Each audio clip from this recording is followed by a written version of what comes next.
அனைவருக்கும் இனிய வணக்கம். நேர்களே, நண்பர்களே, மக்களே, இன்றைய விவாத நிகழ்ச்சிக்கு அனைவரையும் அன்போடு வரவேற்கும். இன்றைக்கு எடுத்திருக்கக்கூடிய தலைப்பு ஆரம்பத்திலேயே கொட்டித்தீர்க்கும் பருவமழை. சென்னை மட்டுமல்லாது தமிழகம் முழுவதும் கனமழை. சென்னையில் நேரடி ஆய்வு மேற்கொண்ட முதல்வர் ஸ்டாலின் சவாலை எப்படி சமாளிக்கப் போகிறது தமிழக அரசு என்கின்ற அடிப்படையில் இன்றைய விவாத நிகழ்ச்சி பயணிக்க இருக்கிறது. குறிப்பாக இந்த நிகழ்ச்சிக்கு நம்முடைய இணையமொழியாக இணைந்து கொள்கிறார்கள் அழைப்பாளர்கள். அதிமுகவின் திரு விஜயகுமார் அவர்கள் வரவேற்கிறோம். மாலை வணக்கம் சார்.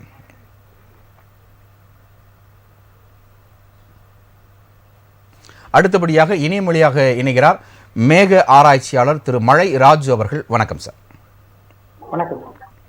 அடுத்தபடியாக அரங்கனின் மக்கள் குரலாக மக்கள் வழிகாட்டு இயக்கத்தினுடைய மாநில தலைவர் திரு டி.சி. ராஜேஷ் அவர்கள். வணக்கம் சார். வணக்கம். திரு மேகம் ராஜு சார், சொல்லுங்கள். இந்த பருவமழை சொன்ன உடனே இப்போ இன்றைக்கு 12 மணி நிலவரப்படி கிட்டத்தட்ட 15 சென்டிமீட்டருக்கு மேலே மழை பொழிவு வந்திருக்கு. இப்போ இது இன்னும் எந்தெந்த அளவுக்கு தாக்கத்தை ஏற்படுத்தும்? உங்களுடைய முதல் கருத்து. 14ஆம் தேதியே இந்த மழையை பற்றிய ஒரு கொடுத்துருந்தாங்க.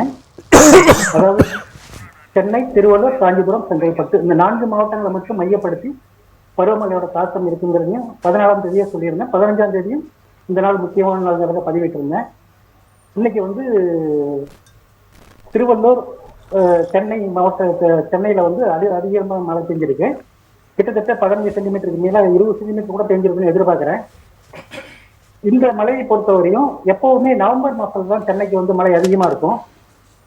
2005 மட்டும் செப்டம்பர் மாசம் ரொம்ப ஹெவியா மழை பெஞ்சு கிட்டத்தட்ட 200 வருஷத்துல இல்லாத மழை பெஞ்சது. அவங்க பாத்தீங்கன்னாக்க நவம்பர்ல தான் எப்பவுமே சென்னைக்கு மழை பொழிவு இருக்கும். இந்த வருடத்தை பொறுத்தவரை முன்கூட்டியே துவங்கிடுச்சு. முன்கூட்டியே துவங்கினதுனால எப்பவுமே பருவமழை 22க்கு மேல துவங்குச்சுன்னா கடலும் அந்த பக்கம் அதிகமான பாதிப்பை ஏற்படுத்தும். முன்கூட்டியே அக்டோபர் துவங்கி இருக்கிறதுனால இது தெற்கு ஆந்திராவுக்கும் சென்னைக்கும் ரெண்டு இடத்துக்கும் சாதகமான இடம். அப்ப பாத்தீங்கன்னாக்க முதல் மழையே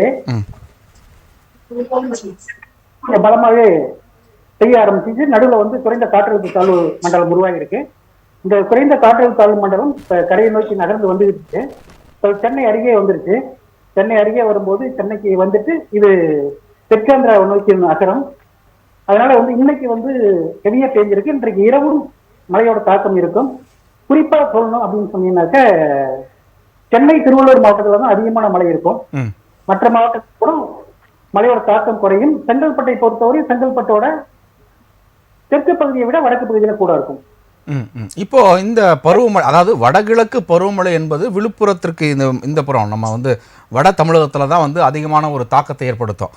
ஆனா இந்த வடகிழக்கு பருவமழை கோவையை வெள்ளத்தால சூழ வச்சிருக்கு. மதுரை, அது மட்டும் இல்லாது சிவகாசி, இது போன்ற தென் தமிழகத்தையும் சேர்த்து இது அட்டாக் பண்ணதே என்ன காரணம் சார்? அது 2 விதமான, அதாவது அரபிக்கடல்ல ஒரு தாழ்வு ஒரு சுழற்சி இருக்குங்க.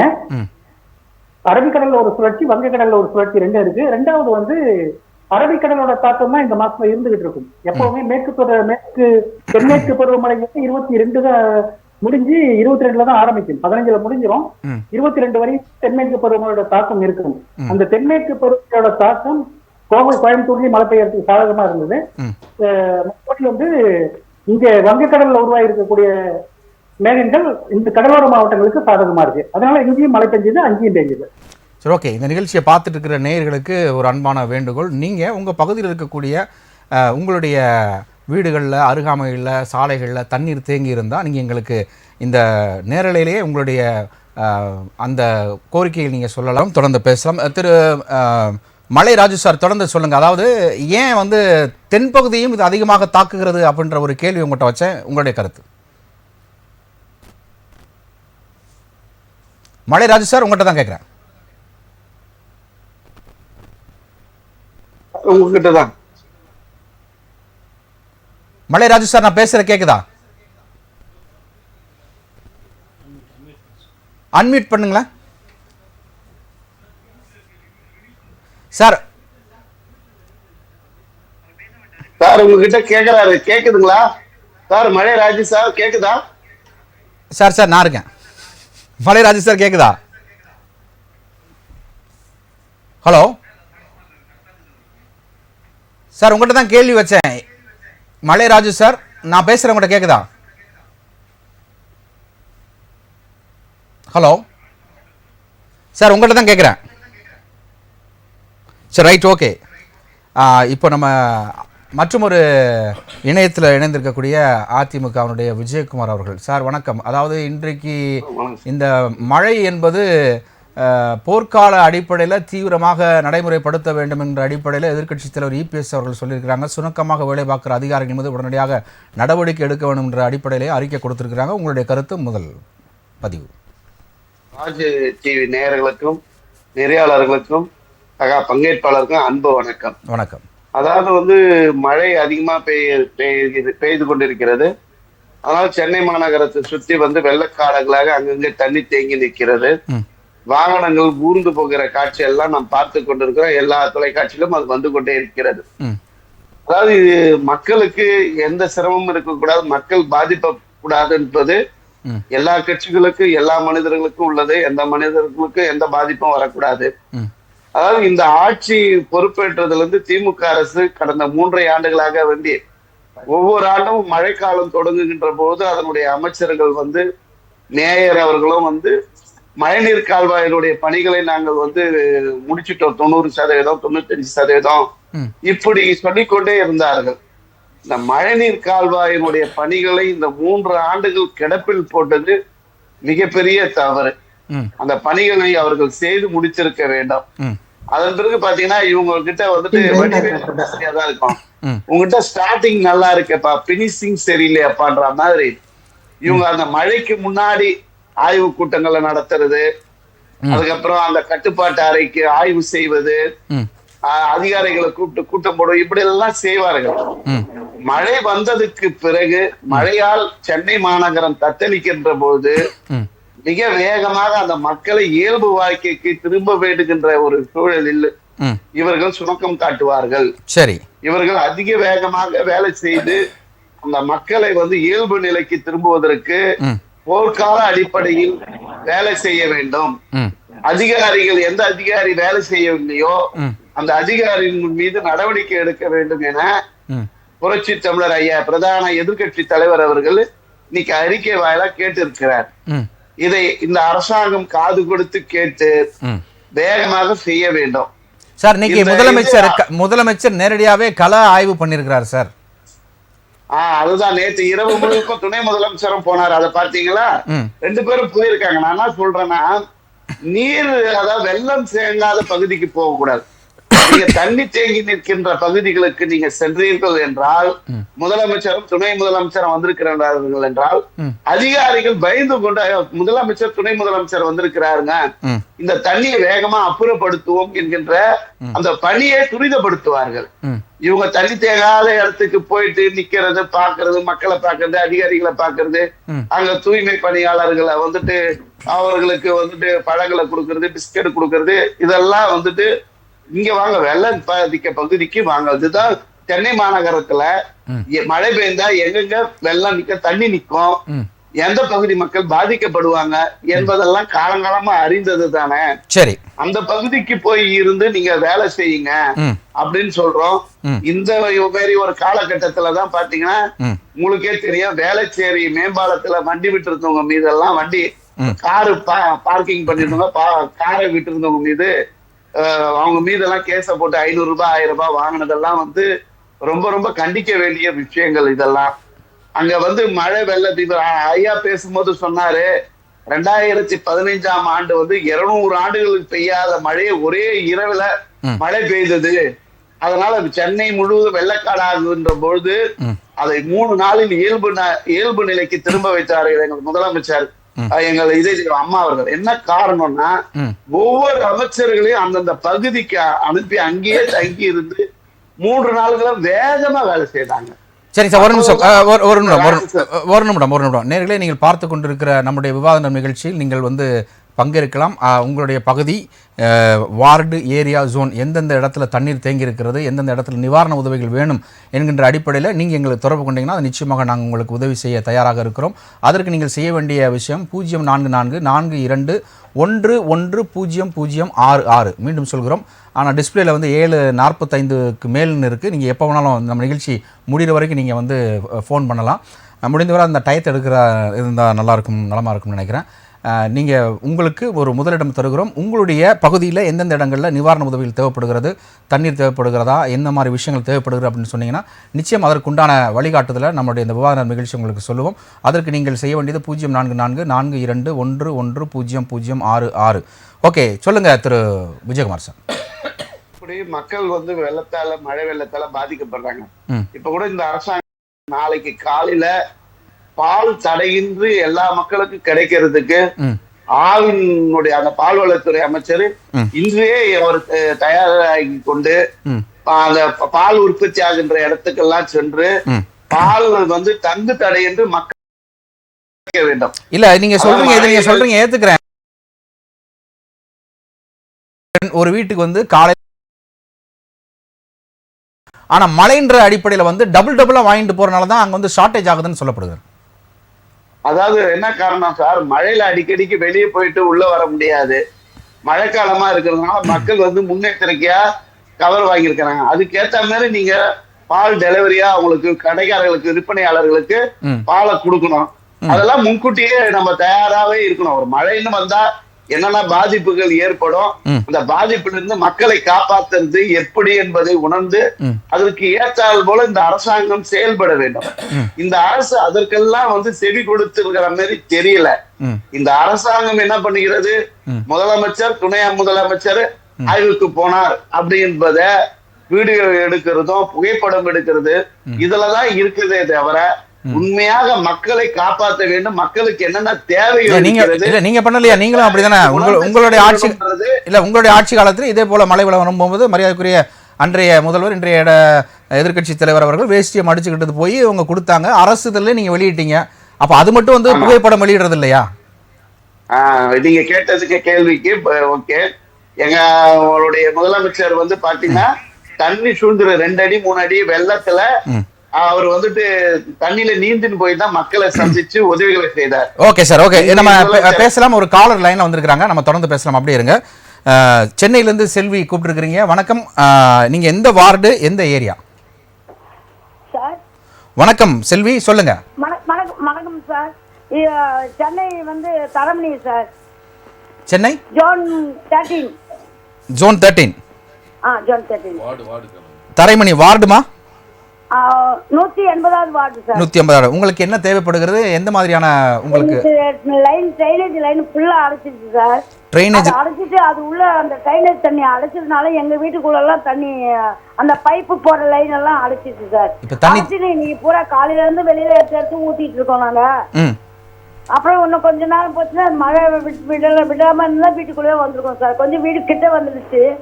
அந்த லைன் போகாதனால நாங்க கார்பரேஷன் போன் பண்ணா எடுக்கவே மாட்டேன்றாங்க சார். ஜோன் 13. சரிங்கம்மா, கண்டிப்பா அந்த நிகழ்ச்சி பார்த்துட்டு இருப்பாங்க. ஜோன் 13. நீங்க எந்த ஏரியா, உங்க வீதி சொல்லுங்க. எங்களுக்கு வந்து இங்க தரமணி டிகே கப்பல் தெருவு அசண்டஸ் இருக்கு இல்லீங்களா, டைடல் பார்க் பக்கத்துல அசண்டஸ் இருக்கீங்களா? ஆமா, அது பக்கத்துல சார். அந்த தெரு பேரு back side, Ascendas back side. Ascendas back side தெரு பேருமா? TK Kabali street. TK Kabali street. TK Kabali street, Ascendas back side, Taramani, ward 180, zone 13. Drainage அடைச்சிருக்குன்னு சொல்லியிருக்கீங்க. ஆமா சார். ஓகே, கார்பரேஷன் அதிகாரியை தொடர்பு கொண்டு எடுக்கல. அவங்க வந்து நிச்சயம் வந்து உங்களை தொடர்பு கொள்வாங்க. ஏன்னா மழை பெஞ்சிட்டு இருக்கு, எல்லா இடத்துக்கும் போயிட்டு இருக்காங்கல்ல.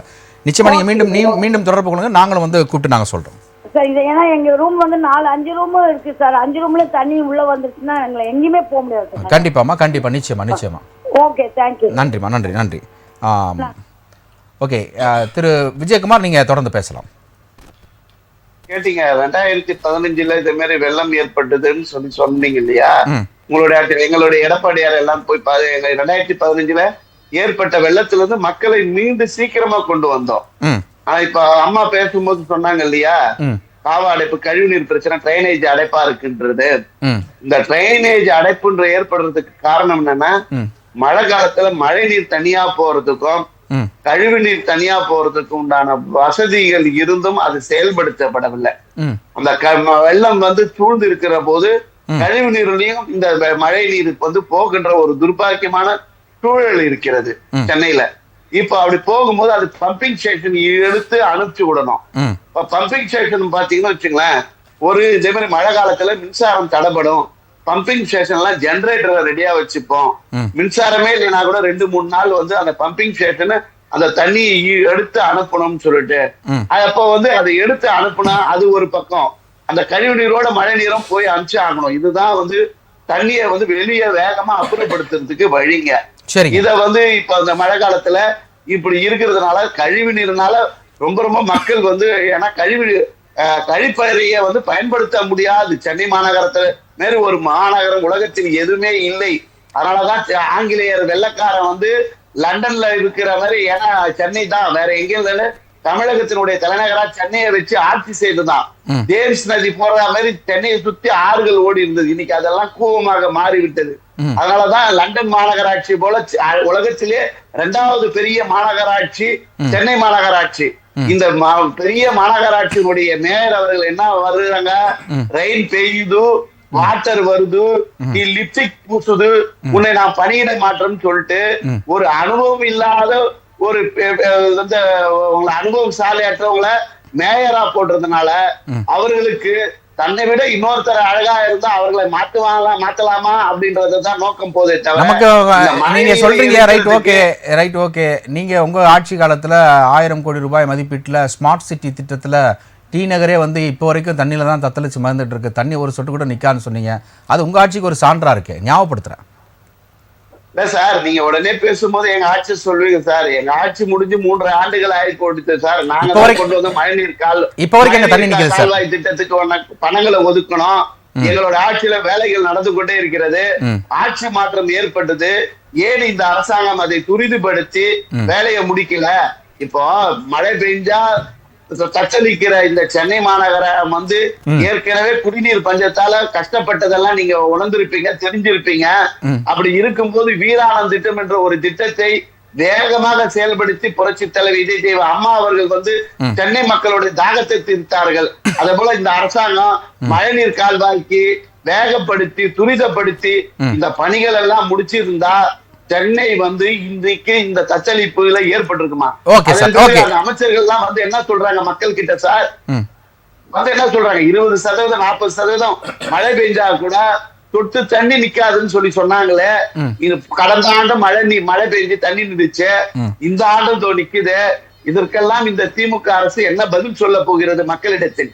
சரி, ரைட், ஓகே, நம்ம தொடர்ந்து பேசலாம். அப்படியே இணைப்புல இருங்க. அடுத்தபடியாக மக்கள் வழிகாட்டு இயக்கத்தினுடைய மாநில தலைவர் திரு டி.சி. ராஜேஷ் அவர்கள், அதாவது எல்லா அரசாங்கங்களிலும் மழை பெய்யும் பொழுது தண்ணீர் தேங்குகிறது. ஆனால் வந்து திமுக அதிமுக ஆட்சி காலத்தில் ரொம்ப கடுமையாக விமர்சனம் பண்ணதுனால இப்போ அவங்க அதே ரோலை வந்து கையில் எடுக்கிறாங்க. ஆனால் காமராஜர் ஆட்சி காலத்தில் தொடங்கி இன்றைக்கு உதயநிதி துணை முதல்வர் இருக்கிற இவருடைய காலம் வரை அந்த சென்னை என்பது இந்த பேரிடரில் ஒரு மிகப்பெரிய ஒரு அரசியல் செய்யப்படுகிறது. இது எப்படி ஒரு சாமானியராக நீங்கள் பார்க்குறீங்க? பொதுவாக ஆளுங்கட்சியாக இருந்தாலும் எதிர்கட்சியாக இருந்தாலும் அவரை இவரை குறை சொல்கிறதும் இவர் அவர் குறை சொல்கிறதும் மாமூலானது. இதை வந்து திருவாளர் பொது ஜனங்களை வந்து ஏய்க்கிறது. அவன் வந்து அவ்வளோதான், நாங்கள் இப்படி தான் சொல்லிட்டு இருப்போம், ஓட்டு போடுங்க அப்படின்ற மாதிரி போயிட்டு இருக்கு. அதிலிருந்து அவங்க விலகி போயிட முடியாது, கடந்து போயிட முடியாது.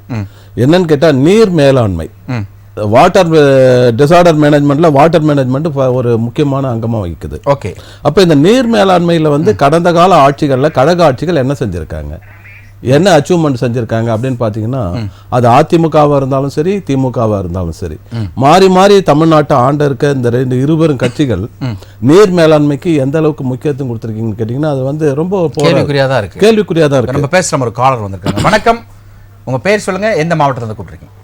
திருவள்ளூர் மாவட்டம் கோயம்பேடு நெற்குன்றோம் சார். உங்க பேர் சார்? ரமேஷ் பேசுறேன் சார். ரமேஷ், உங்க வார்டு எத்தனை, ஜோன் என்ன? ஜோன் வந்து 11 சார். ஜோன் 14. 11. வார்டு 145. சொல்லுங்க, உங்களுடைய விஷயம் என்ன? அதாவது வந்து இந்த இபி உடைய டிரான்ஸ்ஃபார்மர் வந்து அந்த அந்த ஒயர் வந்து எக்ஸ்ட்ரா கட்டிருக்காங்க சார், அப்படியே கீழே விட்டுருக்காங்க. சரி, இதனால எங்க பகுதியில் வந்து மழை தங்கக்கூடிய பகுதி சார். எங்களுக்கு கிட்டத்தட்ட ஒரு 30 ஆண்டு காலமா இப்படிதான் இருக்கு. சரி, நீங்க எந்த எந்த எந்த தெரு பேர் சொல்லுங்க. Kattabomman street sir. என்னது? கட்டபொம்மன் ஸ்ட்ரீட். கட்டபொம்மன் ஸ்ட்ரீட். ஆமா, பல்லவ நகர்ல. பல்லவ நகர் கட்டபொம்மன் ஸ்ட்ரீட். ஆமா சார். இந்த பல திரு வந்து ஹலோ சொல்லுங்க சார். சொல்லுங்க சார். சார், இந்த பல வந்து நான் இபிக்கு அறிவுறுத்திட்டேன். சரி, எங்களோட கவுன்சிலர் அவங்க பார்வைக்கு சொல்லிட்டாரு. இது வந்து அதிகாரிகள் மெத்தன அவங்க நடவடிக்கைலாம் கண்டிப்பா அந்த நிகழ்ச்சி பார்த்துட்டு இருப்பாங்க. ஆமா, இதுல வந்து நம்ம ஆட்சியாளர் யாருமே குறை சொல்ல முடியாது சார். அதிகாரிங்க தான் வந்து அதை பார்க்கணும் சார் மெயினா. கண்டிப்பா கொஞ்சம் குறை சொல்லுங்க சார். இந்த நிகழ்ச்சி பார்த்துட்டு இருப்பாங்க. அதாவது ரமேஷ் 145வது வார்டு ஜோன் 11 பல்லவ நகர்ல கட்டபொம்மன் நகர், கட்டபொம்மன் தெரு, கட்டபொம்மன் தெரு. நம்ம தொடர்ந்து பேசலாம். திரு ராஜேஷ் சார், அதாவது கட்சிகள் ஆட்சிகள் மாறி மாறி வந்தாலும் இந்த நீர் மேலாண்மைக்கு வந்து முக்கியத்துவம் கொடுக்கல அப்படின்னு சொன்னால், ஆனால் வந்து இந்த முறை வந்து பாதுகாப்பு ஏற்பாடாக பக்கிங்ஹாம் கால்வாயாக இருக்கட்டும், நம்முடைய கூவமாறாக இருக்கட்டும், அடையாறாக இருக்கட்டும், இந்த மூணுலேயுமே வந்து முகத்துவாரம் வரைக்கும் வந்து நாங்கள் தூர்வாரி இருக்கோம் அப்படின்னு சொல்லியிருக்காங்களே.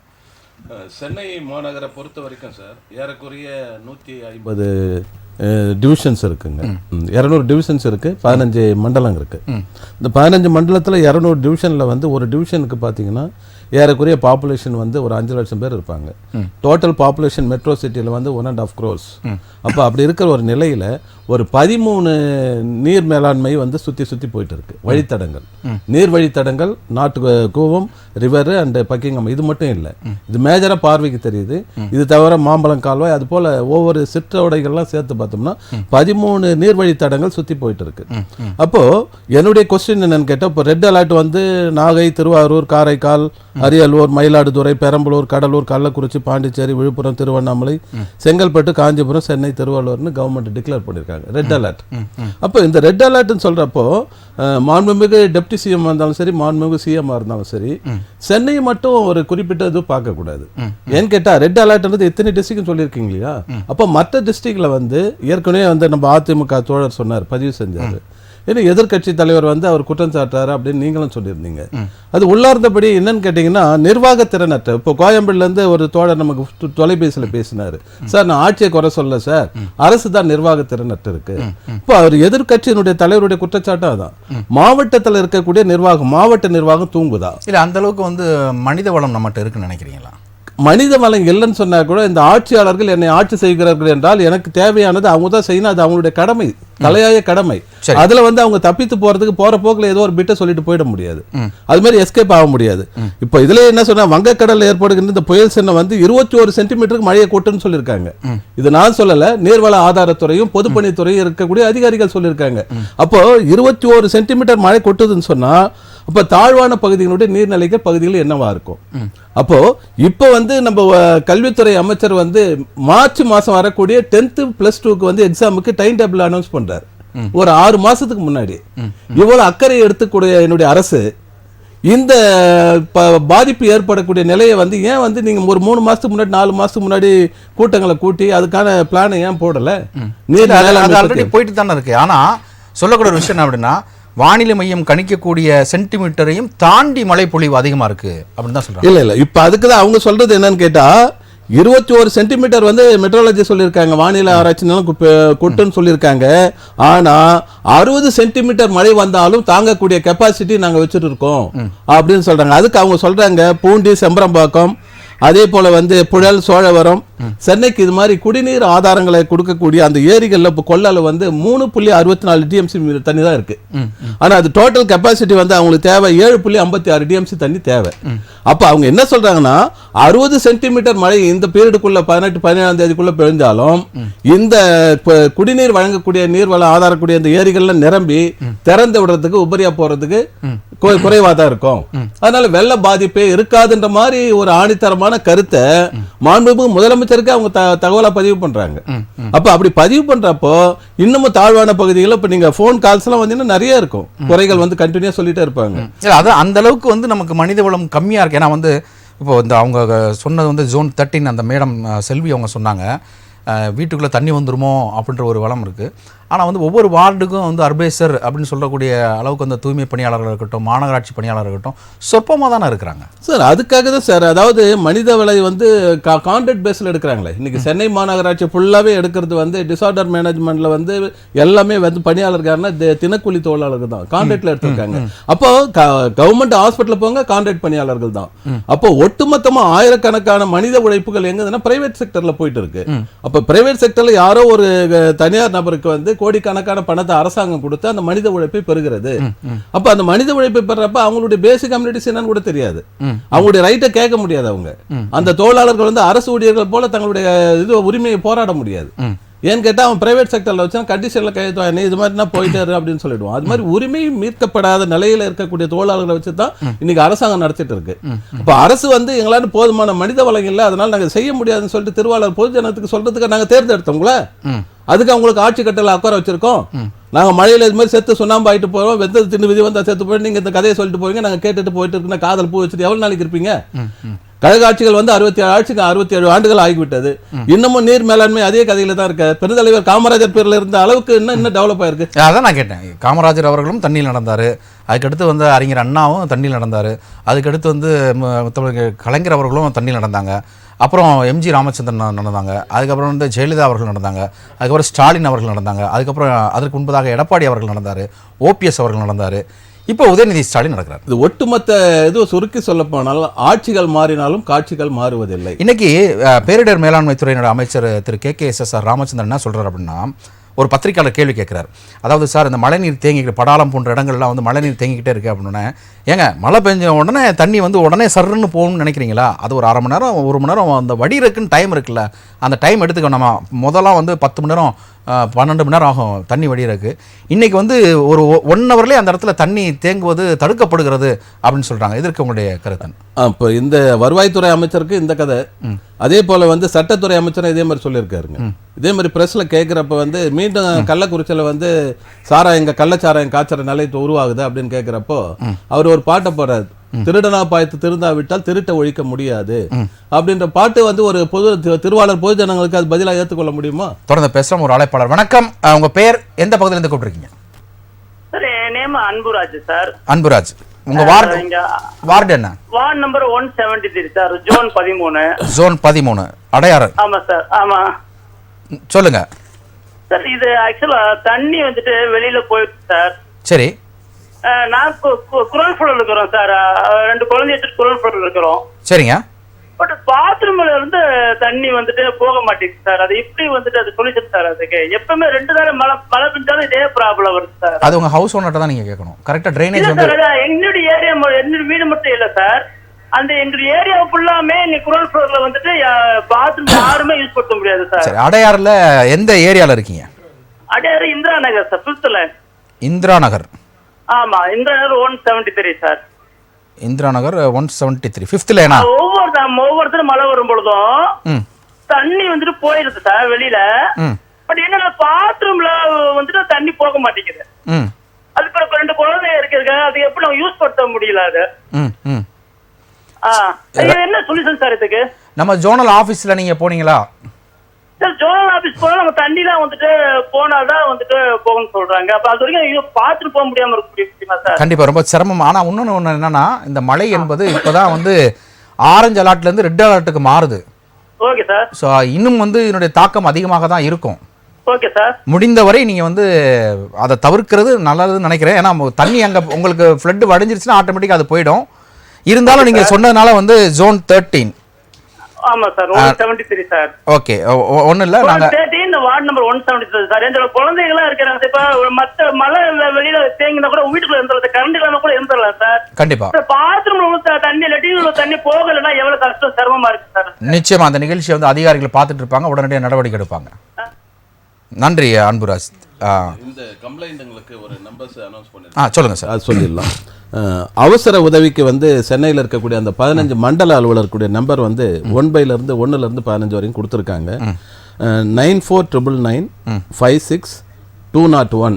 இது வந்து ஜோன் 1. கொஞ்சம் நம்பரை நிறுத்தி சொன்னீங்கன்னா சரி. அதாவது வந்து அவசர உதவிக்கு வந்து மாநகராட்சி மற்றும் அரசு துறை, காவல்துறை எல்லாமே ஒரு அவசர தேவைக்கான நம்பர் அனௌன்ஸ் பண்ணியிருக்காங்க. அதில் 94 999 56 201. இது வந்து முதலாவது மண்டலம். அந்த 201லேருந்து 202 3 4 5 அப்படியே வந்து 15 வரைக்கும் வந்துச்சுன்னா அது வந்து அந்த 15 மண்டல அலுவலருடைய ஃபோன் நம்பர். அதாவது 9499 56201.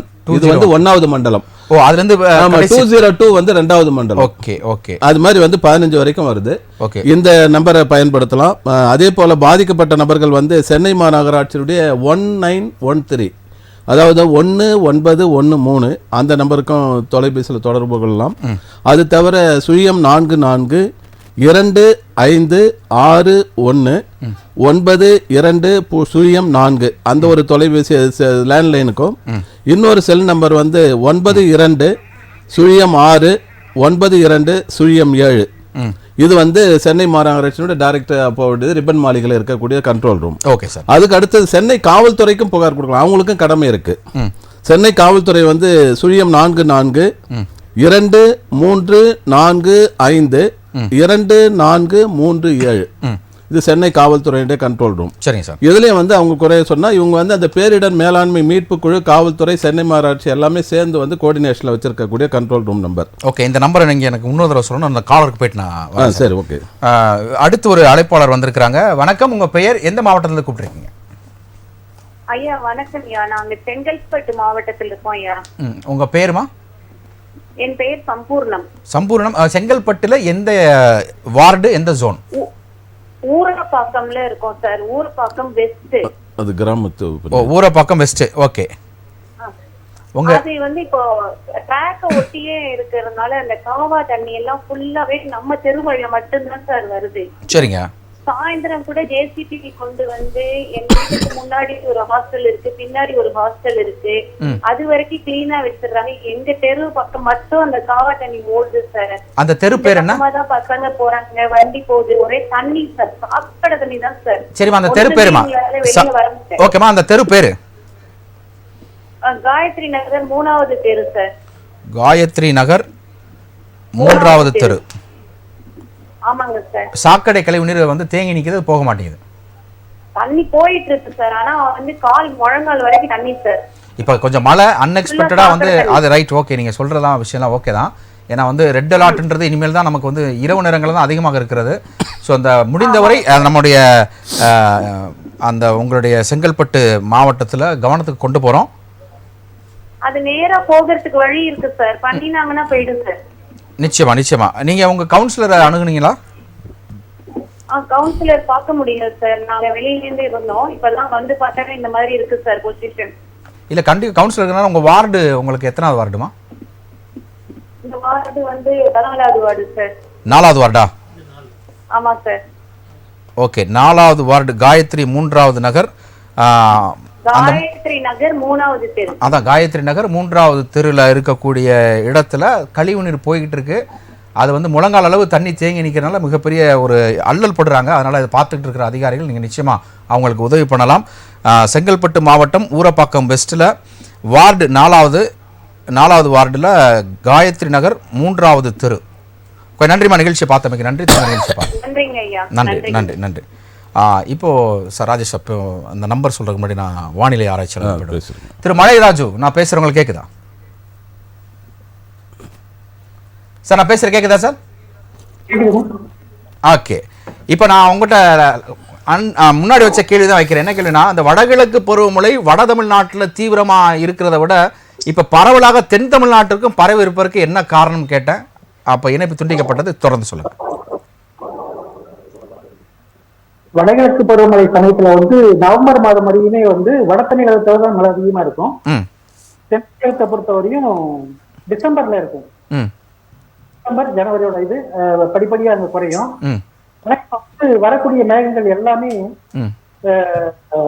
இலங்கைக்கு பக்கத்துல இருந்து உருவாகி நம்ம கரையை நோக்கி வருகிறது. போது இப்ப சென்னைக்கு கூட பாத்தீங்கன்னாக்கா ரொம்ப பக்கத்துல வந்து மேகங்கள் இந்த அக்டோபர்ல உட்காரத்துக்கு காரணமே தென்கிழக்கு வங்கக்கடல்ல இருந்து வந்த ஒரு குறைந்த காற்றழுத்த தாழ்வு நிலை தான். இப்ப இன்று வந்து நல்ல மழை, மதியம் வரையும் மழை வந்து ரொம்ப தீவிரமா பெய்யுது. மதியத்துக்கு பிறகு மழை இருக்கு.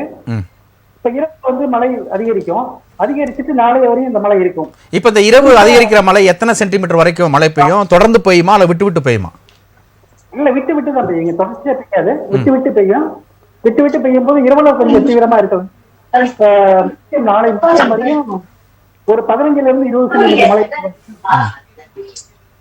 அதன் இது சென்னையோட தென்பகுதியில் மழை குறைஞ்சிரும். சென்னையோட வடபகுதி திருவள்ளூர் மாவட்டம் ராணிப்பேட்டை இந்த இதுல வந்து மழை அதிகமா இருக்கும். ஏன்னு கேட்டீங்கன்னாக்கா வரக்கூடிய அந்த தாழ்வு மண்டலம் தெற்காந்திராவை நோக்கி நகருது. இது நம்ம ஆராய்ச்சி வந்து இப்ப மாலை 6 மணி அளவுல வந்து மேகங்களை வச்சு கண்டுபிடிச்ச ஒரு விஷயம். அது வந்து அதனால வந்து கடலூர் இங்க எல்லாமே மழையோட தாக்கம் குறையும்னாக்கா மழை இருக்கும், கொஞ்சம் பலமா பெய்யும். இப்போ இந்த நீங்க மேக ஆய்வாளர் அப்படின்றனால அந்த கேள்வி நான் முன்னாடி வைக்கிறேன். முதல்லலாம் வந்து நமக்கு மேக வெடிப்புன்ற நமக்கு தெரியாது. இப்போ பரவலா வந்து இந்த மேக வெடிப்பு ரொம்ப ஜாஸ்தி ஆகுது. ஒரே நேரத்தில் கிட்டத்தட்ட 140 சென்டிமீட்டர் மழைலாம் வந்து பெய்யக்கூடிய ஒரு சிச்சுவேஷன் காலகட்டத்தில் நம்ம வந்திருக்கோம்.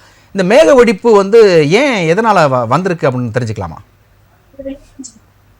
இப்ப ஒரு மேகம் வந்து எந்த அளவுக்கு அதோட டென்சிட்டி அதோ அடர்த்தி அதிகரிக்குது அப்படிங்கறத பொறுத்துதான் அந்த மழையோட வேகம் இருக்கும்.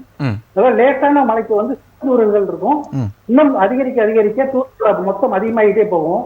இந்த மேக வெடிப்புங்கிறது அதோட மழையோட அளவு வந்து பாத்தீங்கன்னா கிட்டத்தட்ட உங்களுக்கு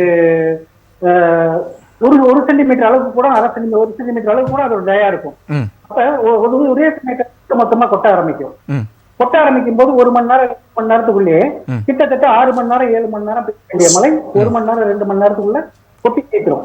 அப்ப அந்த மாதிரி சமயத்துல உடனே எல்லாமே வெள்ளமா மாறும் போது அந்த வெள்ள பாதிப்புகள் ஏற்படும். அது உடனே வந்து நம்ம அவ்வளவு சீக்கிரமா இது பண்ண முடியாதுங்கிறதுனால அந்த மேக வெடிப்பை வந்து சமயத்துல நம்ம அதிகமா பாதிக்கப்படுறோம். இப்போ இருக்கக்கூடிய இந்த பாக்குற மேகங்கள் எந்த மாதிரியான ஒரு தாக்கத்தை ஏற்படுத்தும் கொஞ்சம் சொல்லுங்க சார். இருக்கிற மேகங்கள் வந்து அது சரியா சென்னையை ஒட்டி இருக்கு.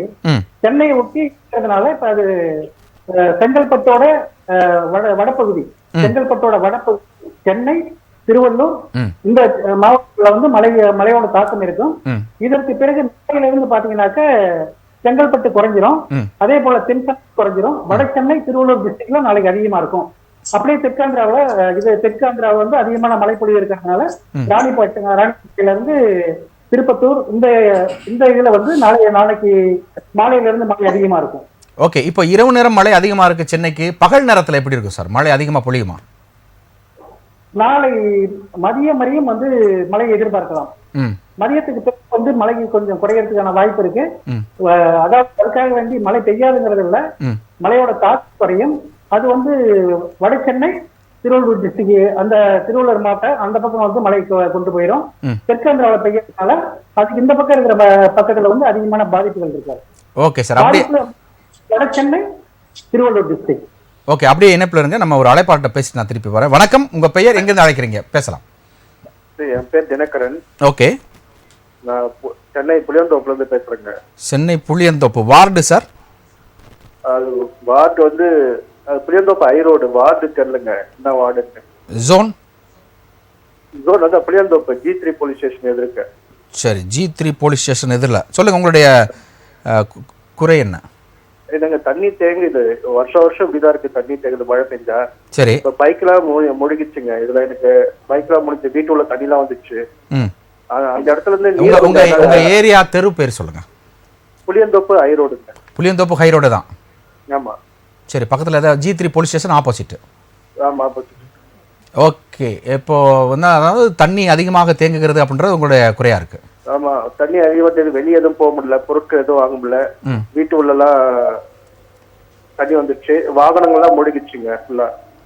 இப்ப ஆமா, வாகனங்கள் மூழ்கிடுச்சுன்னா வந்து நீங்க கீழ் தளத்துல எது அண்டர் கிரவுண்ட் மாதிரியா? கீழ் தளத்துல தான் இருக்குங்க. முடிஞ்சா நாங்கள் எங்களுடைய தொடர்பு எண் கொடுக்குறோம், அதுக்கு வாட்ஸ்அப்பில் நீங்கள் எடுத்து போட்டிங்கன்னா அதை நம்ம செய்தியாக கூட நம்ம அதை ஒளிபரப்பலாம். சரி, எங்களுடைய ஒருங்கிணைப்பாளர் உங்களுக்கு தொடர்பு கொண்டு பேசுவார். அவருடைய அந்த செல்லுக்கு வந்து நீங்கள் வந்து உடனடியாக அந்த தண்ணி தேங்கர்கள்லாம் போட்டிங்கன்னா நம்மளுடைய ராஜ் செய்திகளை உங்களுக்கு நாங்கள் போட்டு உங்களுக்கு உதவி செஞ்சு தரோம். சரி, நன்றி தினகரன், நன்றி.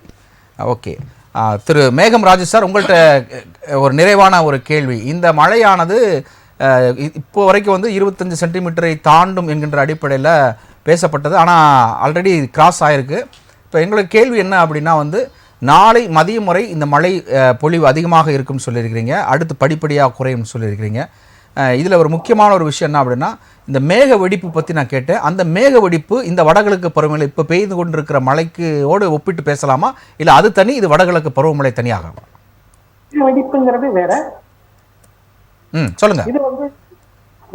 இது வந்து ஒரு மேகம் வந்து இது என்ன குழி மேகம் அப்படிம்பாங்க. என்னன்னு கேட்டீங்கன்னாக்க கூம்பு வடிவில் அது வந்து நம்ம முன்னோர்கள் ஆராய்ச்சி பண்றது. அந்த கூம்பு எந்த இடத்துல இருக்கோ அந்த இடத்துல வந்து மழையோட தாக்கம் இருக்கும். இப்போ நான் பேசுறேன் அப்படின்னாக்க அந்த மேகத்தை பார்த்துட்டு எந்த திசையில இருக்குன்னு பார்த்துட்டு தான் அந்த எந்த இடத்துல பெய்யும் அப்படிங்கறத வந்து நம்ம கண்டுபிடிச்சிடறோம். இதுக்கு நம்ம பாரம்பரியம் வேணும். அதே சமயத்துல அந்த நம்ம நவீன அறிவியலும் நமக்கு தேவை. ஏன்னா அதை வச்சுதான் நம்ம எல்லாமே கண்டுபிடிக்க முடியும். அது ரெண்டையும் போது ரொம்ப துல்லியமா பண்ண முடியும். ஏன்னா இப்ப பெய்யக்கூடிய மழையை நான் 14ஆம் தேதியே சொல்லிட்டேன். அதே போல 2015 மழையெல்லாம் வந்து முன்கூட்டியே சொல்லியிருந்தேன்.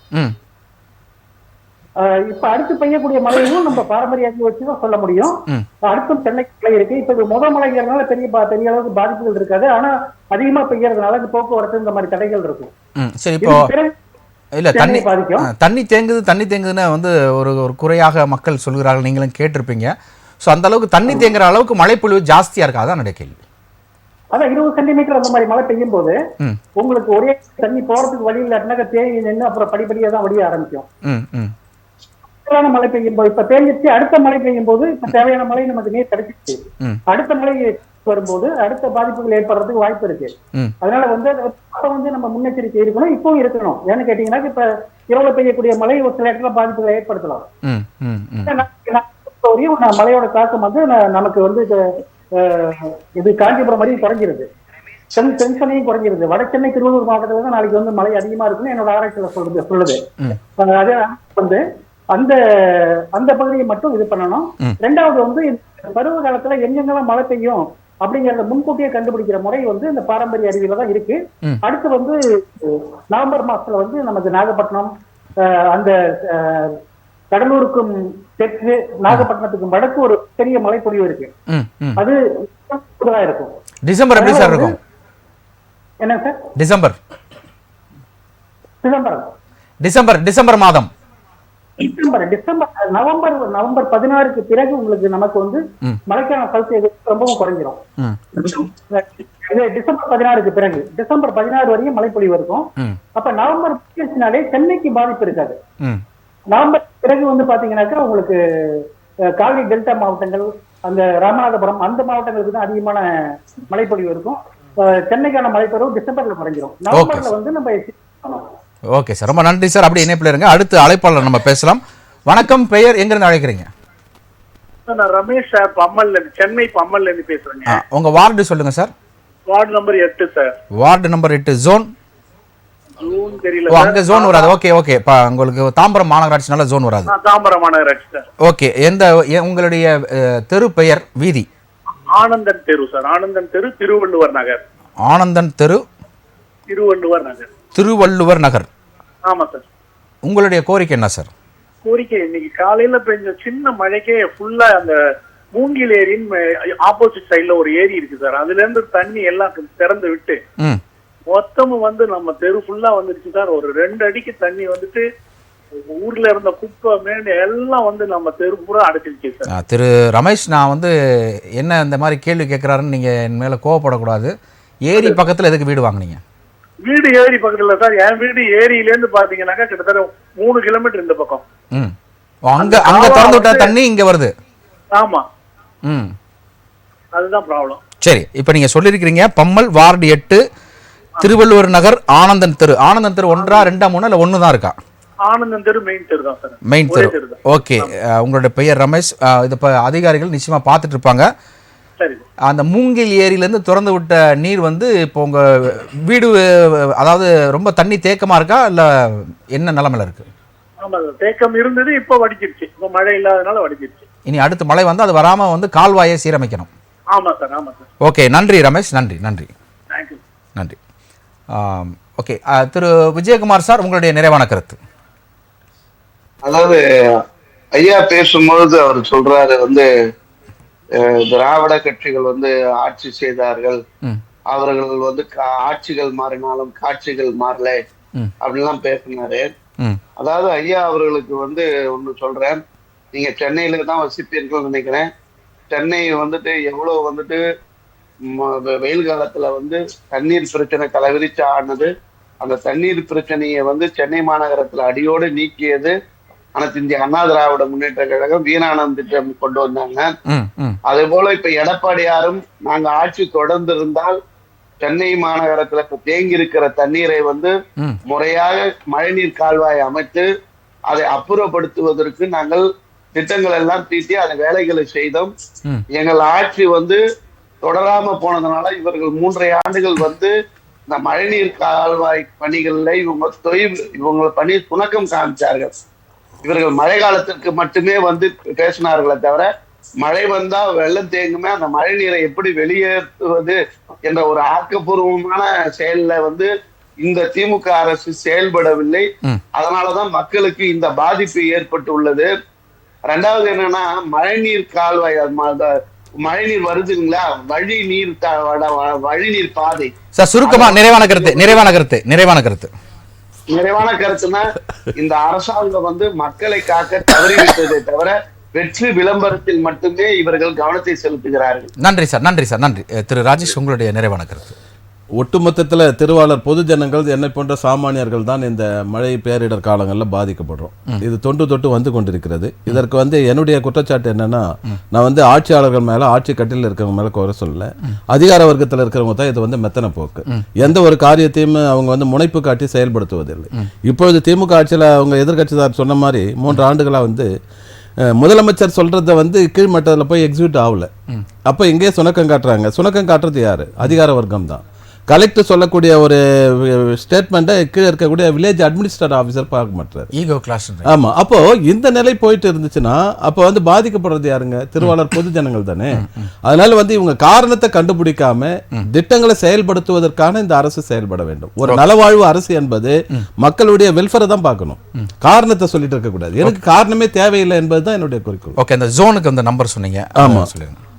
இந்த மழை நீர் பாதிக்கப்பட்டிருக்க இந்த பேரிடர் காலத்தில் வந்து அரசு அறிவித்துள்ள நம்பர் வந்து அவசர உதவிக்கு இது வந்து வரிசையா 15 ஜோன் மண்டல அலுவலருடைய நம்பருங்க. இது 94 999 56 201. அதாவது 201 வந்துச்சுன்னா அது 1வது மண்டலம்.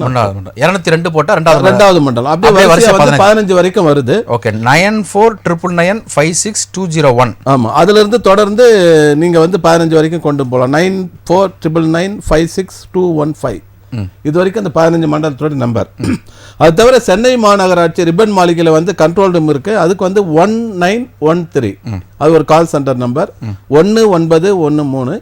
அது தவிர 044 25 61 9204, அது ஒரு லேண்ட்லைன் நம்பர். அதுக்கு அடுத்தது வந்து 9206 9207, அது ஒரு நம்பர். அதுக்கு அடுத்து சென்னை காவல்துறையினுடைய நம்பர் 044 2345 2437 2345 2437.